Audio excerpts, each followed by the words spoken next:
मैं R Mehra, assistant professor political science, government college Nagri, जिला धमतरी, छत्तीसगढ़। मैं आज आप लोगों को बीए फाइनल ईयर की जो प्रथम प्रश्न पत्र है अंतर्राष्ट्रीय राजनीति, उसका जो 5वां इकाई है वैश्वीकरण या ग्लोबलाइजेशन, उसका बड़े सरल ढंग से आप लोग के सामने व्याख्या करूंगा। तो लीजिए अपन पढ़ेंगे वैश्वीकरण या भूमंडलीकरण, जिसे ग्लोबलाइजेशन के नाम से भी जाना जाता है। तो देखते हैं पहले प्रस्तावना। वैश्वीकरण शब्द का प्रयोग वर्तमान में बहुत व्यापक होता जा रहा है। इसका सामान्य अर्थ यह माना जाता है कि विश्व के जो सभी व्यक्ति एक दूसरे के साथ सामाजिक, आर्थिक, राजनीतिक, सांस्कृतिक एवं व्यापारिक संबंध स्वतंत्र होकर मुक्त रूप से स्थापित कर सके। आर्थिक दृष्टिकोण से देखा जाए तो वैश्वीकरण जो है व्यापारिक क्रियाकलापों का अंतर्राष्ट्रीयकरण है, जिसमें व्यापार देश की सीमाओं में ही न होकर विश्व व्यापार के आधार पर संचालित होता है। आम देखेंगे वैश्वीकरण का अर्थ, जिसमें यह स्पष्ट हो जाएगा। तो वैश्वीकरण में संपूर्ण विश्व सिमट कर एक हो जाता है। दूसरे देशों से वस्तुएं हैं, सेवाएं हैं, जानकारी है, ज्ञान आदि का पारस्परिक लेन देन एवं सहयोग ही वैश्वीकरण है। कुछ विद्वान द्वारा ये पूरी दुनिया को एक भूमंडलीय गांव मानते हैं। यही एक शब्द में वैश्वीकरण है। अब हम देखते हैं इसकी परिभाषा। तो बेदलिस एवं स्मिथ ने इसके बड़े सरल ढंग से इनको जो है परिभाषित किए हैं, कि जैसे कि इन्होंने जो है अपने परिभाषा में बताए हैं कि वैश्वीकरण वह प्रक्रिया है जिसके द्वारा सामाजिक संबंध एवं दूरी रहित तथा सीमा रहित गुण ग्रहण करते हैं। अर्थात हम ये कहेंगे कि एक देश की सीमा से बाहर विश्व के अन्य देशों में अंतर्राष्ट्रीय निगमों के साथ उद्योग की जो संबद्धता है वही भूमंडलीकरण है। भूमंडलीकरण में कुछ तत्व को यहाँ पे विद्वानों ने सम्मिलित किया है कि इसके अंतर्गत क्या होना चाहिए। तो भूमंडलीकरण में कुछ 5-6 तत्व सम्मिलित हैं, जिसमें देखते हैं पहला है कि विभिन्न देशों के मध्य बिना किसी अवरोध के विभिन्न वस्तुओं के आदान प्रदान हेतु व्यापार का विकास होना। दूसरा जो बात है कि आधुनिक औद्योगिक का निर्बाध जो है प्रवाह करने हेतु उपयुक्त वातावरण का निर्माण करना। तीसरा है संसार के विभिन्न देशों के श्रम का निर्बाध प्रवाह संभव बनाना। चौथी जो इसमें सम्मिलित कर सकते हैं, विभिन्न राष्ट्रों के बीच पूंजी के स्वतंत्र प्रवाह के लिए आवश्यक परिस्थितियों का निर्माण करना। और 5वीं जो बातें हैं कि ज्ञान के विभिन्न क्षेत्रों का निर्बाध आदान प्रदान की स्थितियों का निर्माण करना। ये इसके अंतर्गत बातें, इसमें निम्न बातें जो है सम्मिलित की गई है। अब हम देखेंगे वैश्वीकरण के लाभ। तो पहले हमने वैश्वीकरण का अर्थ समझा, अब देखते हैं इसके क्या क्या लाभ है। तो पहला है एकता का प्रतीक। वैश्वीकरण राष्ट्रवाद एवं सुरक्षावाद जैसे संकुचित धारणा का ये निषेध करता है। यह विश्व एकता तथा भाईचारे को बढ़ाता है और विश्व शांति को ये मजबूत करता है। दूसरा देखते हैं विकास में सहायक। यह सभी मानव के चहुमुखी विकास का अवसर प्रदान करता है। प्रतिबंधों से मुक्त समाज का निर्माण कर मनुष्य के विकास में ये तेजी लाती है, जिससे व्यक्ति का चहुमुखी विकास होता है। तीसरा देखते हैं बहुराष्ट्रीय कंपनियों के लिए फायदेमंद। ये जो है इसका सर्वाधिक लाभ जो बहुराष्ट्रीय निगम या कंपनियों को हुआ। वैश्वीकरण की व्यवस्था ने इन्हें सस्ता श्रम, सस्ता ज्ञान, कच्चे माल, तकनीकी सस्ते प्रबंधन प्राप्त करने में सहायता दी, जिससे उनको भारी लाभ प्राप्त हुआ। चौथा है पूंजी के प्रवाह में वृद्धि। पूंजी के प्रवाह में वृद्धि जो है वैश्वीकरण की स्थिति में ही हुआ है। दूसरे देशों के व्यक्ति भी परियोजना में अपना निवेश कर सकते हैं, उन्हें तो लाभ होता ही है। साथ ही साथ उनके जो है राष्ट्र का आर्थिक वैज्ञानिक विकास भी इसके चलते हो जाता है। नेक्स्ट देखते हैं अंतर्राष्ट्रीय व्यापार का उचित दिशा निर्देश। विश्व व्यापार संगठन वैश्वीकरण का आज एक उपकरण बन गया है। इनका उद्देश्य विश्व व्यापार को सही दिशा निर्देश देना है, राष्ट्रों का आर्थिक शोषण से रक्षा तथा सभी लोगों के लाभ पर आधारित है, जिसके कारण वैश्वीकरण से हमको भारी लाभ प्राप्त हुआ। नेक्स्ट देखते हैं बाजार क्षेत्र का विस्तार। वैश्वीकरण के कारण व्यापारिक प्रतियोगिता बढ़ गई है, जिसमें उपभोक्ता को जो है सस्ती वस्तुएं सही कीमत पर प्राप्त हो जा रही है, बल्कि इनके जो है वस्तुओं के गुणवत्ता पर भी इसमें सुधार हुआ है। नेक्स्ट है मानव जीवन के अन्य क्षेत्र में एकरूपता। मानव जीवन के अन्य क्षेत्र में जो है वैश्वीकरण के चलते उपरूपता या एकरूपता बढ़ गई है। वैश्वीकरण ने संचार एवं तकनीकी के क्षेत्र में क्रांति ला दिया है। छोटी सी छोटी घटनाएं का विश्वव्यापीकरण हो रहा है, सहयोग आपस में बढ़ा है, सामाजिक व राजनीतिक समस्या का विश्वव्यापी स्वरूप हो गया है। अब हमने पहले इसके वैश्वीकरण के लाभ बताए, अब देखते हैं वैश्वीकरण के दोष। तो संयुक्त राष्ट्र संघ के महासचिव कोफी अन्नान ने सितंबर 2000 में स्पष्ट कहा कि वैश्वीकरण के प्रतिकूल जो प्रक्रियाएं हैं वो शुरू हो गई है, क्योंकि ये लाभ बहुत ही असमान है।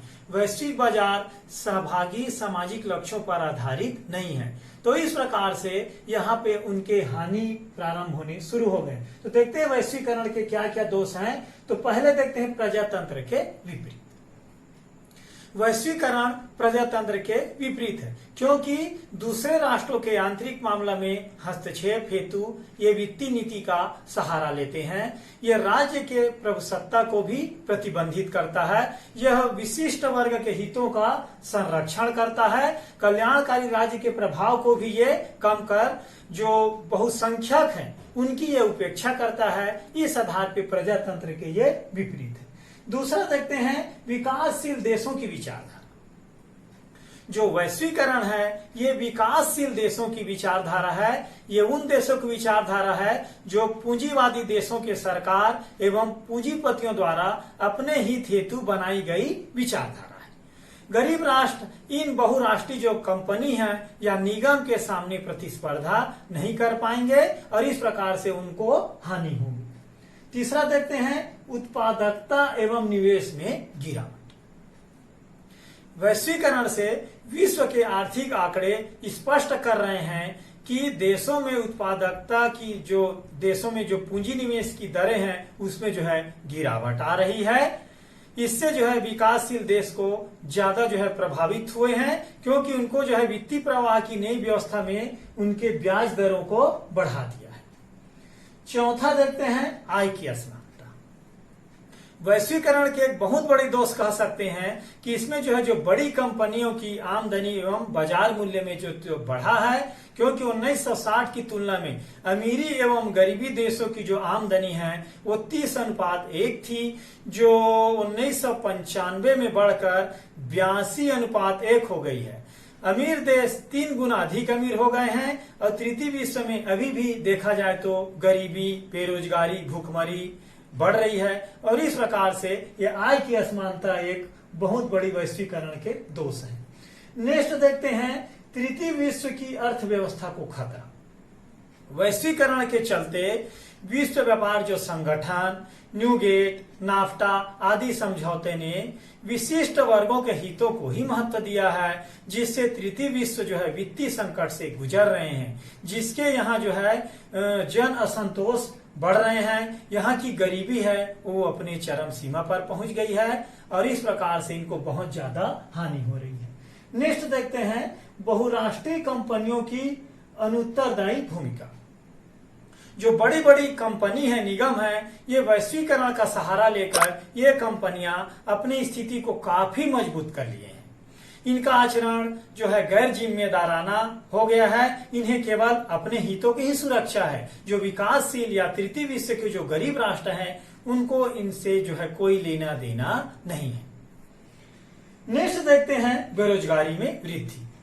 इस जो वैश्वीकरण ने जो है आय की असमानता के चलते तृतीय विश्व में जो है गरीबी बढ़ा दी है। ये उन संपन्न देशों को ज्यादा लाभ पहुंचाई है जो पेशेवर प्रबंधन, तकनीकी ज्ञान और जगह जगह पहुंचने में सक्षम है।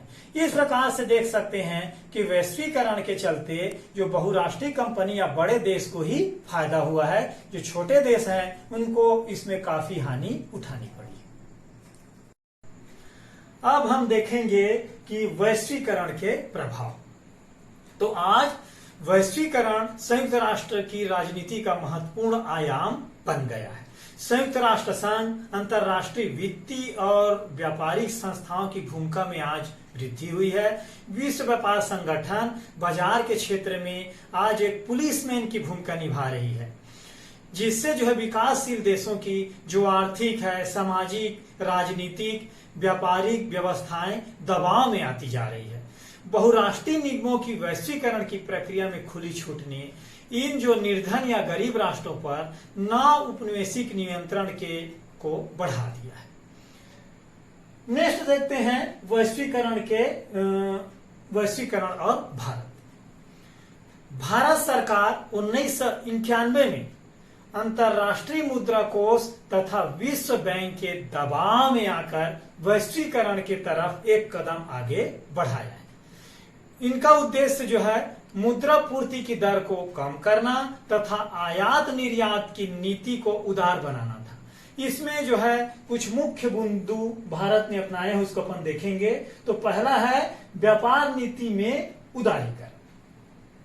भारत द्वारा विदेशी व्यापार विनिमय और लाइसेंस नियंत्रण को कम करने तथा निर्यात व्यापार को बढ़ाने हेतु 18% अवमूल्यन किया गया। व्यापारिक घराने में 51% वैदेशिक पूंजी लगाने की अनुमति दी गई।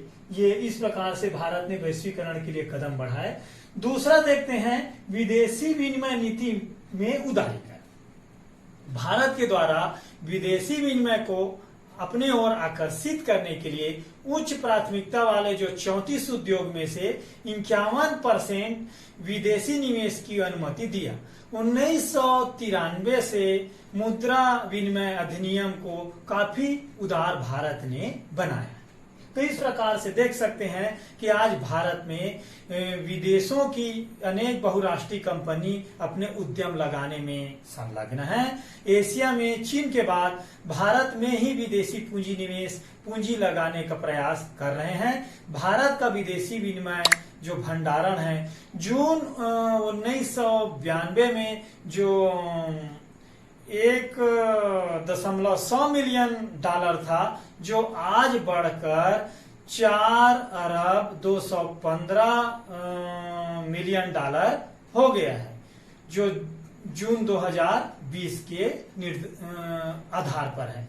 तो इस प्रकार से देख सकते हैं वैश्वीकरण का भारत में सकारात्मक प्रभाव पड़ा है।